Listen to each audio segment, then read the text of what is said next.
Hey, good day. I am the real Bryant Gibbs, and this is my platform. This is my channel. This is what I do is I talk about the good, I talk about the bad, I talk about the ugly. But the objective is, why do I do this? Because once again, I was a lost, sick individual. I was out there. I didn't have no sense of direction. I had anger management issue, mental illness that guess what? I didn't get addressed. And you know what? Opposing me become better, I became worse. I got caught up into that street life. And you know what? I was hurt. I was in pain. I was sick. So guess what? Hurt people hurt other people. So now that I'm a grown man, now that I got a sense of direction, and I'm able to share my life experience to try to get these young kids not to go down that wrong road, to try to stop them from making that multi-billion-dollar prison system their permanent address. Listen, folks, there's no shortcut in life, and crime doesn't pay. And like I tell you, I'm gonna speak about this story. The story of this young kid, 14 years old, was murdered a few years ago. But once again, how they just arrested 33 gang members on opposite side. And right now, when I was coming up, we didn't have no gang. We had crew.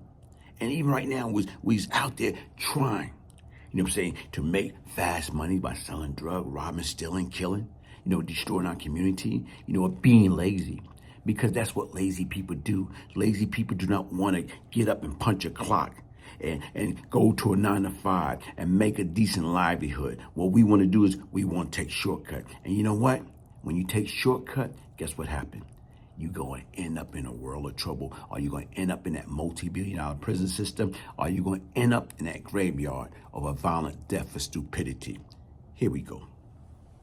33 suspects now indicted for murders and gang-related shootings in South Queens. And in many cases, innocent bystanders were shot, even killed. But there was one case that stood out most. Our Stacey Sager explains what prompted the investigation. She joins us from South Jamaica. Stacey? Well, Joe, you know, this was a murder that was really a turning point in this community. A 14-year-old boy, Amir Griffin, just out here innocently playing basketball. That's when shots came through this fence from more than 200 feet away, killing him. Now, more than 3 years later, we have this massive gang takedown that sends a strong message. Spring is here, and summer is approaching, and we will not let up. Welcome news out here at the Baisley Park Houses, where no one has forgotten 14-year-old Amir Griffin. The wear and tear of more than 3 years on this banner still hanging here at the basketball court, and the heaviness still weighing on his mother's heart. I'll never be the same. Getting up, going to work every day, sometimes it's a struggle just for me to get out the bed. But today, the Queens DA and police brass, who remember the senseless killing all too well, announcing one of their largest gang takedowns in South Queens. 33 gang members now charged in a 151-count indictment. More than 30 guns now off the streets. The suspects, including 20-year-old Sean Brown, who police say was responsible for firing the bullets that took Amir's life. The shooter then boasting thereafter about dropping him.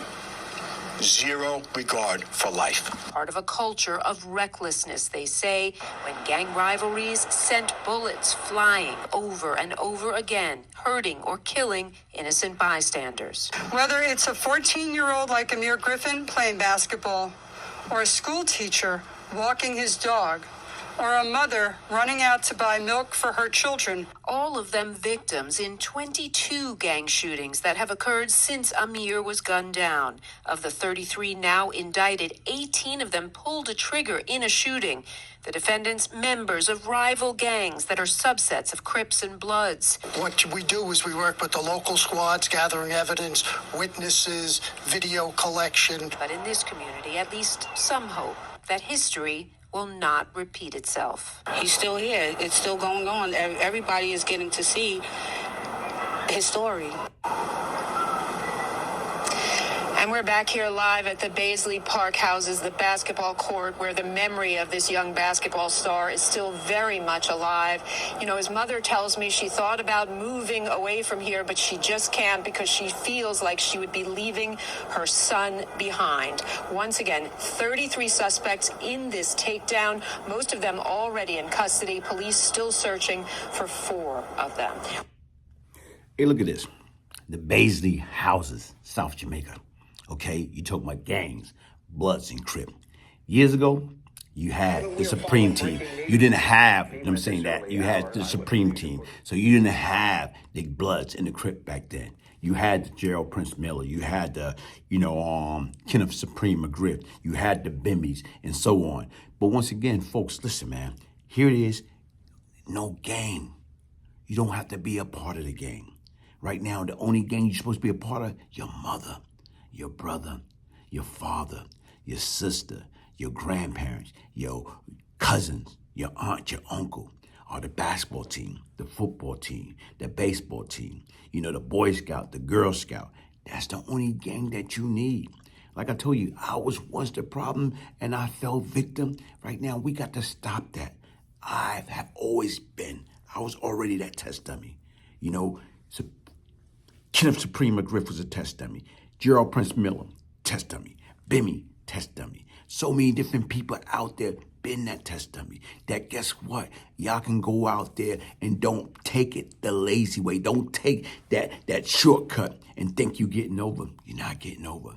Develop working habit. You know what I'm saying? Do a 9 to 5. Build a career.